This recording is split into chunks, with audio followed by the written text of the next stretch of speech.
A movie that looks into the daily life of a unique Sasquatch family with a level of memorable detail and rigor. The movie begins with a family of four nomadic Sasquatches living in the wilderness of Northern California. The Sasquatches consist of the alpha male, her female mate, their male child, and an adult male. It was springtime as the nomadic Sasquatches explored the wilderness, searching for food and building their own shelter. Then, using branches, the nomadic Sasquatches would drum on the bottom of the tree as a way of communicating with the other Sasquatches, always waiting and hoping to receive at least one response at a time. The nomadic Sasquatches then took a rest in the shelter they built and destroyed it the morning after as they continued exploring the wilderness. The nomadic Sasquatches went to the river to drink when the male child found a male child, getting excited to eat it. However, the turtle bit the male child's tongue, and the female Sasquatch helped the child get rid of the turtle, which the alpha then threw away. The adult male found a bird nest containing eggs, and he started counting the eggs when the alpha took the nest from him, eating the eggs all by himself as he watched his mate breastfeed their child. Later on, when the female Sasquatch was sitting alone, the alpha approached her and attempted to mate with her, only to get rejected by his mate. The nomadic Sasquatches continued exploring until the adult male found food for them to eat. The nomadic Sasquatches sat around the bush of Cape Gooseberry, peacefully eating, when the alpha noticed another plant nearby and approached it, checking it for a while before eating. When the other Sasquatches noticed him, they moved to get closer to join alpha, but the latter got angry, wildly gesturing for them to leave his food alone. The other three Sasquatches continued eating the Cape Gooseberry, with the female Sasquatch being the only one to openly express her annoyance to the alpha. The alpha just continued greedily eating the plant he was hogging to himself, groaning in delight. Once the other three Sasquatches had their fill, they went straight to building a shelter for them to rest in. While the alpha was lying on the ground beside the plant, he ate all by himself. He sat up, and his eyes immediately fell upon his mate's figure. He attempted to mate with the female again, but the latter rejected him again. Upon noticing a load-bearing stick that the other three Sasquatches used to support their shelter, the alpha pulled it to use to relieve himself. However, pulling it caused the shelter made of branches to collapse, and the other three Sasquatches chased him away in anger.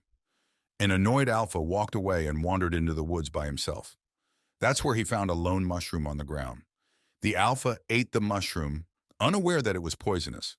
After eating the poisonous mushroom, the alpha's mouth started foaming, and he was loudly roaring in pain as he wildly walked around.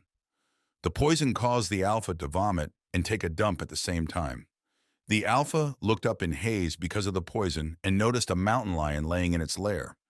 Still under the influence of the poisonous mushroom, the alpha approached the mountain lion, growling in an attempt to threaten the now angry mountain lion.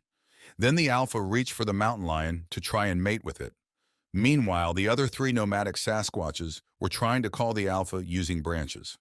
When it didn't work, they performed a ritual where they made loud sounds to gain the attention of the alpha. However, the alpha never came back, and the three nomadic Sasquatches had to sleep without the alpha. The next day, the child Sasquatch was getting worried for his father, so while the female and adult male Sasquatch were busy, he headed into the woods to look for the alpha. As soon as he found the alpha, the child Sasquatch hit the bottom of a nearby tree with a branch to call the female and adult male Sasquatch. The female and adult male Sasquatch rushed to where the child Sasquatch was, and that's where they found the mountain lion feeding on their dead alpha. Two threw stones at the mountain lion to chase it away and carried the alpha to a safer part of the woods, where they buried him. After burying the alpha, the remaining nomadic Sasquatches then sat together and covered their faces as a way to mourn and pay respect to the late alpha. The group then created different shapes using stems, laying on top of the alpha's grave. The three nomadic Sasquatches then headed to the top of a mountain to stare at the horizon together.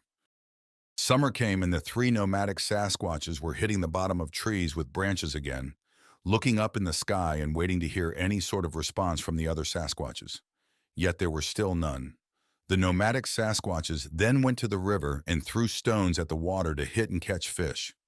The female Sasquatch was able to hit one fish, and she celebrated by raising the fish up in the air.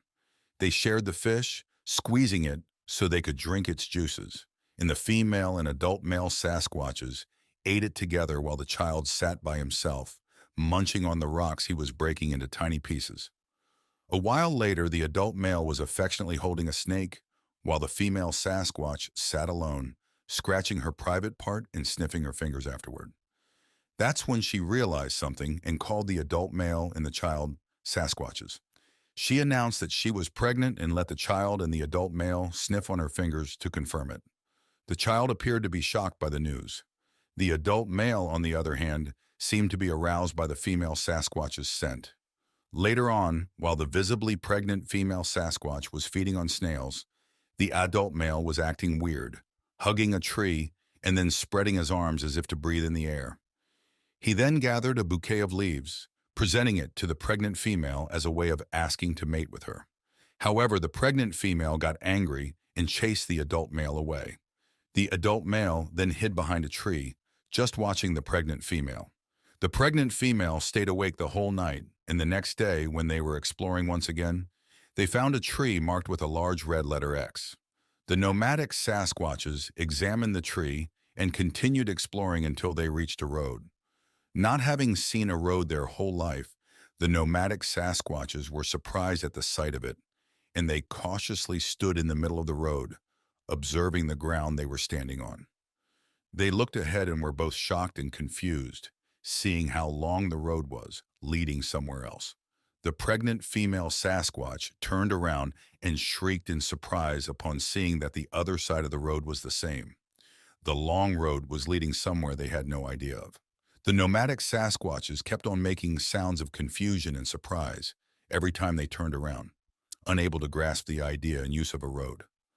The nomadic Sasquatches appeared to be frightened at their new discovery, and they marked the road with their urine and feces. The nomadic Sasquatches went to the river to relax after a frightening experience of discovering a road for the first time. They were drinking when they noticed a tree log that had been cut down and put in the middle of the river. The tree log was also marked with a smaller red cross.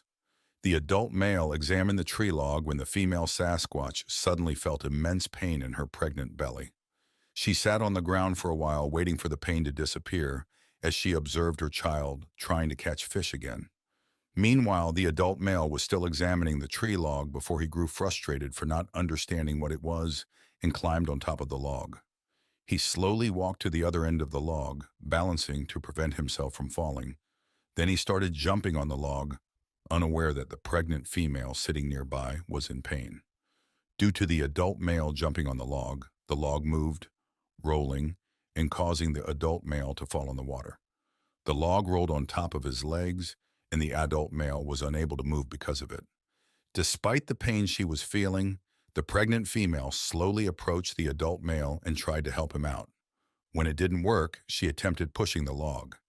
However, the pain she was feeling was weakening her, and the log was a lot heavier. She kept on pushing, and the log budged a bit. However, instead of rolling away from the adult male, the uneven rocky ground of the river caused the log to roll towards the adult male, trapping not only his legs but also his torso, which resulted in him lying with only his head slightly above the water to allow him to breathe. The child Sasquatch panicked and attempted to help, but Sasquatches, while intelligent in their own ways, don't exactly understand how some things work. The child Sasquatch was hitting the log, causing it to roll towards the adult male even more. The log trapped the adult male's upper body, and the adult male was then fully trapped under the water. The pregnant female and the child stopped what they were doing and just looked at the adult male in sadness, understanding that there was nothing they could do anymore to help the adult male. The pregnant female and the child had no choice but to watch as the adult male drowned to death. After having to watch another one of them die, the pregnant female and the child slept on the rocky ground, unwilling to leave their late friend. The pregnant female, in her sadness, had a dream of a better life where she saw the adult male solemnly observing a beautiful butterfly and watching it fly and land on top of the alpha's nose while the child was playing nearby. The child, Sasquatch, was the first to wake up, and he found that the log had moved. The adult male's body had been freed and was lying nearby, with crows feeding on his dead body. The child, Sasquatch, woke the pregnant female up, and they threw stones at the crows to chase them away before carrying the adult male's body to the woods to bury it. Just like what they did for the alpha, the child and the female designed their own art using leaves and small branches for the adult male. With just the two of them remaining, they embraced each other and mourned the loss of the alpha and the adult male together. Fall came, and the two remaining nomadic Sasquatches continued exploring the wilderness together. They were walking around the woods when they stumbled upon a small campsite. They hid behind trees and cautiously approached the tent, examining everything they saw at the campsite. The child, Sasquatch, was sniffing on charcoal when the female noticed the opening of the tent. She rummaged through the stuff inside the tent, and they ate all the snacks they found inside. The female examined the boombox she found and turned it on.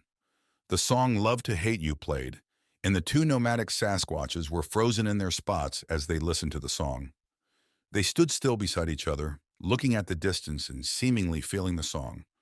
Overcome with emotion, the pregnant female angrily threw the boombox and started destroying the campsite, with the child, Sasquatch, joining in when he saw the distress the female was in. The pregnant woman found a compass with a mirror, and she was surprised to see her own reflection. The child, Sasquatch, on the other hand, was marking the destroyed campsite with his urine, and when he found a frisbee, he threw it, which then hit the back of the pregnant female who was standing still. The female's water broke, and the child, Sasquatch, clung to her in worry and guilt.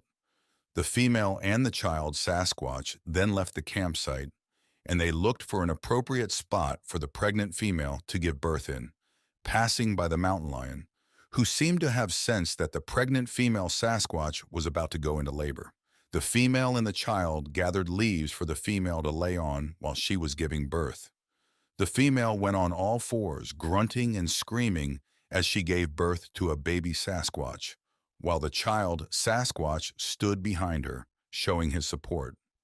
The baby Sasquatch was born, and the child Sasquatch cradled his baby sibling in happiness and cut the placenta using his teeth.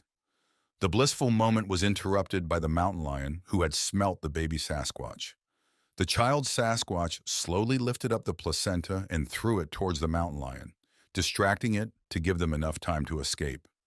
During the winter, the nomadic Sasquatches were exploring once again when they stumbled upon a coop with a chicken inside.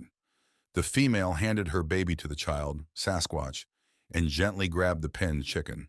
The female examined the chicken and was amazed, so she decided to steal it, letting the child carry the chicken while she carried her baby as they continued their exploration.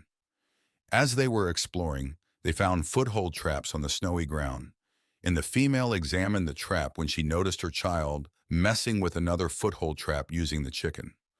The female sensed that the foothold trap was dangerous and pulled the child away from it, throwing debris on the foothold trap, and the child was shocked when he witnessed how the debris got caught by the foothold trap. The female and the child continued traveling until they reached an area in the wilderness that wasn't covered in snow. The child cradled the baby as the female built a resting place for them. As they were sleeping, the female woke up to find that her baby wasn't breathing. In its sleep, the baby almost asphyxiated, and the female was in distress as she tried to resuscitate her baby. The child woke up due to the commotion and watched as the female successfully rescued the baby. The woman embraced her baby as she relaxed herself. The child was fiddling with debris while the female was taking a rest. They saw smoke coming from somewhere else in the wilderness and hit the trees with branches to try and communicate with the other Sasquatches, but to no avail. So they continued exploring through the forest that was devastated by a forest fire, resting now and then as the female looked at the chopped trees in sadness. The nomadic Sasquatches continued exploring until they entered the town of Willow Creek. The Sasquatches were on high alert as they looked around the town. Despite the worry and the confusion they were feeling, they continued exploring the town until they stumbled upon a large statue of a Sasquatch. They tried communicating with the Sasquatch statue, but to no avail, as it's not alive at all. Seeing as they wouldn't receive any response from the Sasquatch statue, The female and the child looked around the area they were in, and it was shown that they were standing in front of a museum for a Bigfoot collection.